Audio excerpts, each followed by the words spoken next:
Okay. Say when, mate. Camera's rolling. Are we rolling? You could have told me, Ben.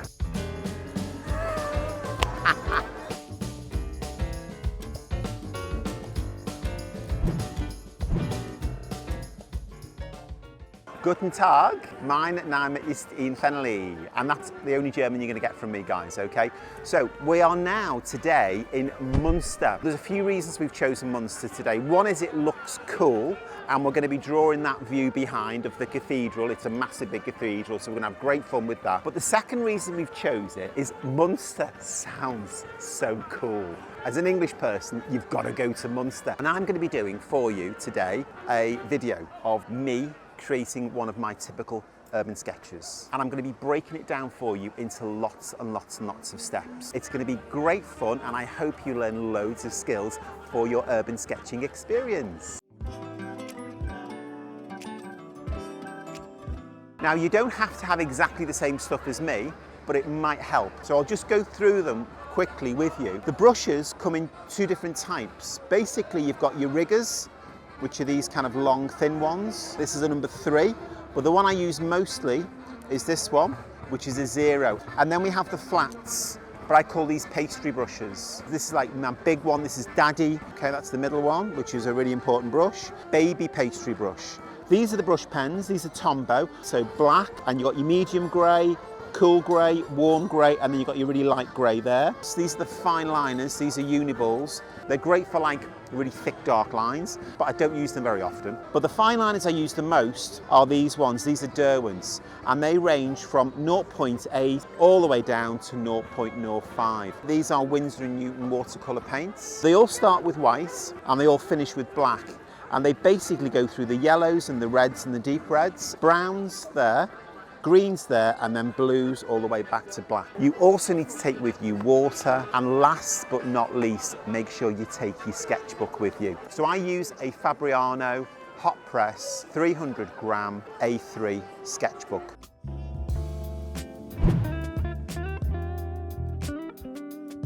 So this is just a little pre-step here, guys, and I'm going to do a really quick little pre-sketch. So this is just very, very loose, and it's just enabling me to work out how I'm going to fit things on the page. Because what I don't want to do is spend a long, long time sketching something out and then realising I can't get everything in. So I have done my pre-sketch here, but this has kind of got my head round how I'm going to fit the composition of the cathedral. Lamp down there, lamp in the middle, building on this side. So what I'm going to do now, I'm going to put that on the floor. Now, before I make any marks on the page, I want to kind of work out the basic shapes, the basic composition. And to do that, I'm going to place some pens. So that is the basic structure of how things are going to fit on the page. Now that looks a bit complicated, but let me explain what's going on. This is the edge of the wall. This is the cathedral in this space here. That's the spire. That's the top of the buildings, that's the edge of the buildings, that's the curb that comes down, and that's the curb that sweeps round. Before I've gone in with any of my pens and possibly made a mistake and ruined it, I've just structured everything on the page, which helps me to visualise where all the big shapes are going to go. So I'm going to sketch it out now. Now this, guys, is step number 1. I just basically need to structure the big shapes, and to do that I'm going to use one of these mid-grey Tombow brush pens. But if you haven't got one of these, you can just use a pencil. Okay, so right up the top here, this is the wall that comes down. This is the sweep of the road, and then the cathedral is coming up like this, and then the spire goes up there, and then the buildings, they come up like this. So I'm just doing like a guideline to get in the perspective at this stage. So if you notice how I'm holding the pen as well, everyone, really loosely.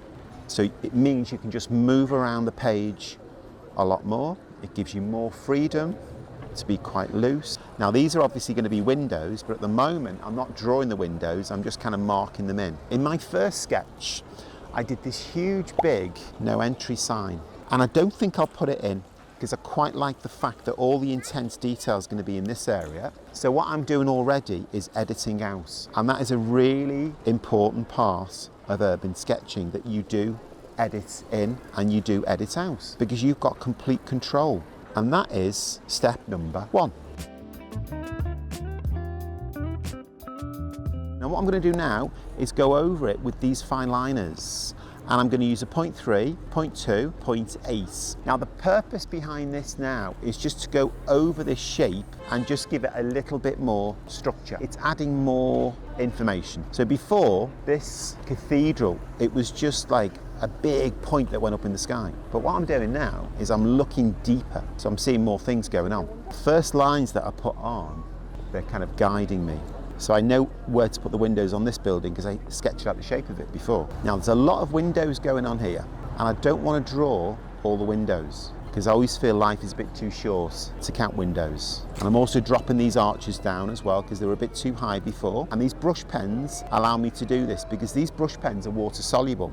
So if I feel later on that I need to paint over these lines, they will disappear. And at this stage, it's good to vary the thickness of your lines as well, because some lines you want to be a lot sharper than others. Now in this area, there's loads of taxis. It's like a taxi rank. And I don't want to put the taxis in because I'm not really interested in cars in this scene, because I don't really want it to be about the taxis. I want it to be about this place and what makes this place special for me, what I see. I've sharpened up the content, the shapes, the outlines. It's permanent now. So unlike the brush pen that went on first, this won't disappear, and it's ready for the next step. Step 3 is introducing the colour, and this is the very emotional part, the very personal part. The part of the sketch where we all go off in slightly different directions. So when I look at the scene in front of me, you know, there's the local colour, the real colour, which is lots of browns and greys. But there's also the colour that I'm feeling. And at the moment, I'm feeling really happy because I'm in Münster, in Münsterland for the first time, and it's feeling good, it's warm, I'm relaxed. So I want to kind of express some of that. So I'm going to use local colour, observed colour, and I'm also going to use some emotional colour, and I'm also going to let the colours play around on the paper. So the plan is I'm going to put some Prussian blue on the spire, drag it down, maybe introduce some kind of yellow ochre, some red, some burnt sienna, and let those play and just see where it takes me. Now I know that spire isn't Prussian blue, but I know it's dark and it needs to be pushed back. So in some ways, Prussian blue is perfect. And then as I drag it down, I'm going to bring in some red. Now these are going to play together and give me a really nice dark tone. Medium pastry brush, get some pure water, and we'll drag this down and we'll see what happens. Now, this is a little bit of burnt sienna, and then we've got all these different coloured buildings. This one here is like a pinky colour. Let's get a bit of local colour happening here, guys. Bit of cerulean going in, bit of white. Wow, look at this. And then we have a more browny building here. This is a lot darker. And I think this needs a little bit of ultramarine mixed in as well. Lots of mixing happening on the page. Let's go back in with the rigger, just sharpen this up a little bit.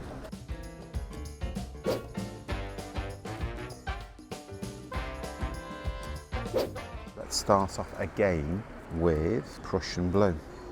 Get some splashes there, just activate that part of the page a little bit. And now that I've got a lot of colour on the page, I'm really starting to let the colours play together.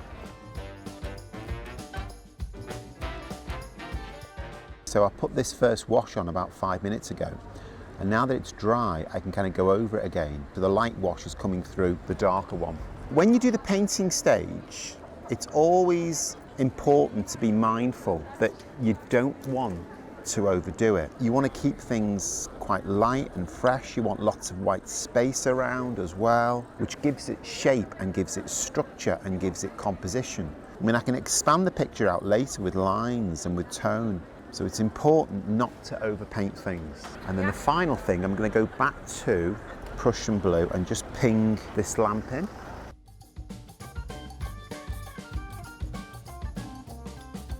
And that, guys, is the end of step number 3.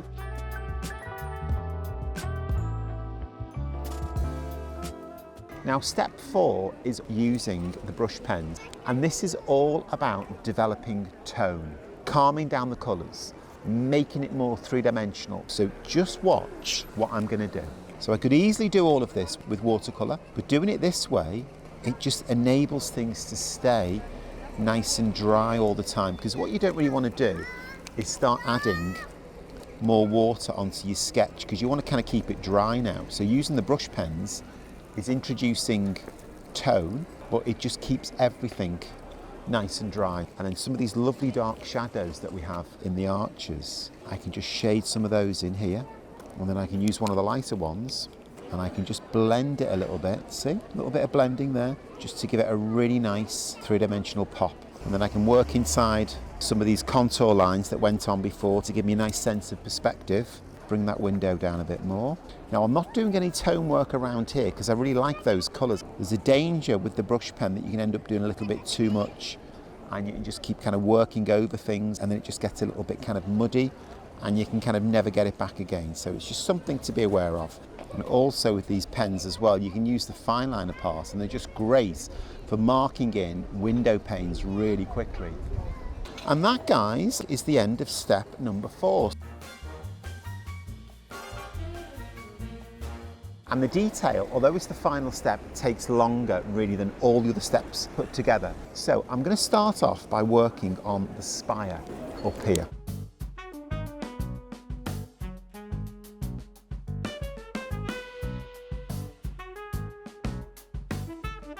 This is the first stage of the detail, so I'm just really bouncing around the picture, and then later on I'll go in a little bit deeper and notice more stuff and refine it and polish it. So over here now, I've just noticed there is a no entry sign. It should actually be here off the page, but that doesn't matter. We can stick it in here because it looks good. You know, you can move things around. So if something doesn't quite fit into the picture, there's nothing to stop you moving it. So what I've done, I've just kind of literally bounced all over the picture, okay? There's not one part that's anywhere near complete, and that is probably the detail part 1. This is the next part now of the detail. What I'm going to try and focus on doing is I'm going to kind of expand this part of the picture, because there's a lot of white space here, which I like, but I'm just going to expand it a little bit. And what this does now is it just opens up the picture. So every now and then I'm using what's called a hatching technique, and basically I'm just putting tone in by doing some really quick lines. And I could do that with paint, or I could do it with brush pen, but by doing it with hatching it just adds more texture. I'm not going to put the shop signs in for several reasons. The main reason being I can't really fit them into the sketch anyway, but the other reason is, you know, they're not as interesting as, say, the street sign which is there. So I've done quite a few little bits and bobs, but I've still got quite a lot to do.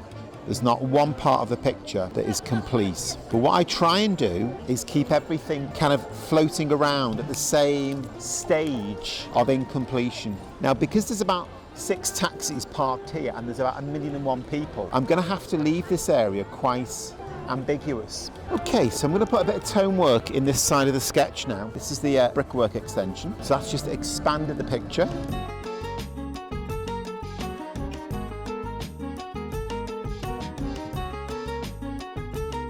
I'm just adding a little bit of texture to the bottom here now. I'll come back to this later, I'll do a lot more of this later. But again, it's part of this kind of opening up the picture thing, just expanding things out a little bit.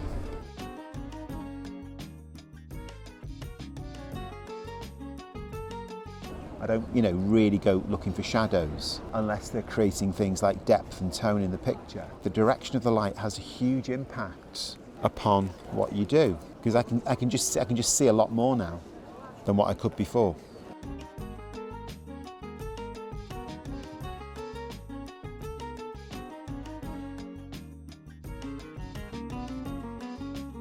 The thing I've been putting off is I need to write on the sign. And I'm thinking, am I going to get New Bruckenstrasse in here? Am I going to fit it in that space? I have to be really careful with my spellings here, guys. Oh, it's going to be close. Now that was lucky.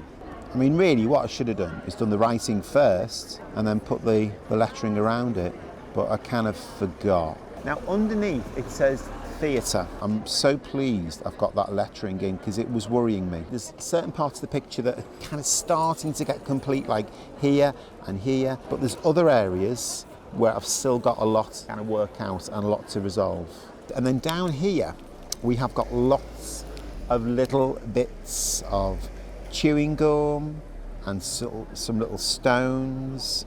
And it's all about now noticing the really small details. So we start off on this journey of looking, going from the really big shapes all the way down to the tiny shapes. Over on this side here, we've got a sign, and I'm just going to pop it in. It just adds a bit more storytelling, and also it adds more shapes and more structure and more visual interest on this side of the picture.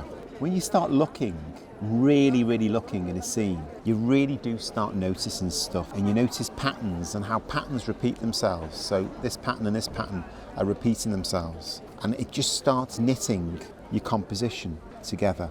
Okay, now I need to do something with these windows. These windows are not standing out enough because tonally they're too similar to the background. So I need to lift these a little bit.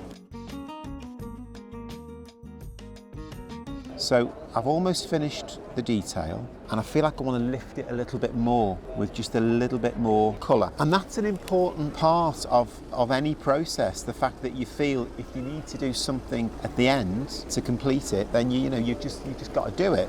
Okay, and that is the end of the detail. The sketch is finished now, okay, all the drawing's done, but I just feel I want to lift the colours up a little bit. So I'm just going to get my colours out again, make this a little bit stronger round here. Basically, I'm just sharpening some of the colours up a little bit. And then this gorgeous, like, burnt sienna glow of the cathedral coming from behind. So the great thing about painting at the end is because you've done so much work in the detail, you're basically just going in between now, so just some of the shapes. I'm just going to do something, and this is a really bold statement, and I don't often do this, but I'm going to do a little bit of sky painting, and it could completely mess it all up, but the sky is so bright, the blue is just beautiful. So I'm just going to do a really nice, strong blue, and just blend it in, pure water, bleed it in, which just makes the cathedral stand out. And that is my sketch of Münster. So if we just do a bit of a recap now, initially it was all about marking out the big shapes on the page, getting this structure in, this structure in, this structure in, obviously getting the spire of the cathedral because that's a really big thing, and getting this lovely sweep of the buildings as they move up. That was step one. Then step two, we go in with the fine liners and we just put a little bit more information in, putting in the medium shapes. Then we get the colour out, okay, and we play with the colours, we be really expressive and dramatic, even though we're kind of localising the colour here to get some nice deep tones in. Then it drags itself down through pink and burnt sienna and blue, and we worked our way up the buildings here, put some lovely tones down at the bottom, matching some local colours and some greys, but just really playing with the colours, letting them have a life and a journey of their own. Then we calmed it all down with the brush pens to make it more three-dimensional. And then the final part, which takes a long time, is noticing the detail. We've got the brickwork, we've got the tiles, we've got these amazing windows, we've got that sign, loads of little stones down here. Look at these stones. Over here we've got the cobbles. The cobbles are actually referencing the real texture and the old surface of this amazing city, but it's also exaggerating the perspective as well and balancing in the picture. And then here we've got all the windows and the archways, and it was just great fun to do. I didn't want to stop, but unfortunately I had to, because I had nothing else to draw. And that's kind of when you know to stop, when you look at everything and you think, I've got everything in. You don't want to overdo it, you don't want to spoil it, so now it's finished. And guys, thank you so much for joining me. I hope you've had fun, okay? And I'll catch you all next time. Ben, we'll go a little bit further over before we get run over. Okay. There's a guy there, I think he's just been stung by a wasp. Can I just say this to the camera? I do not like wasps. German wasps, horrible.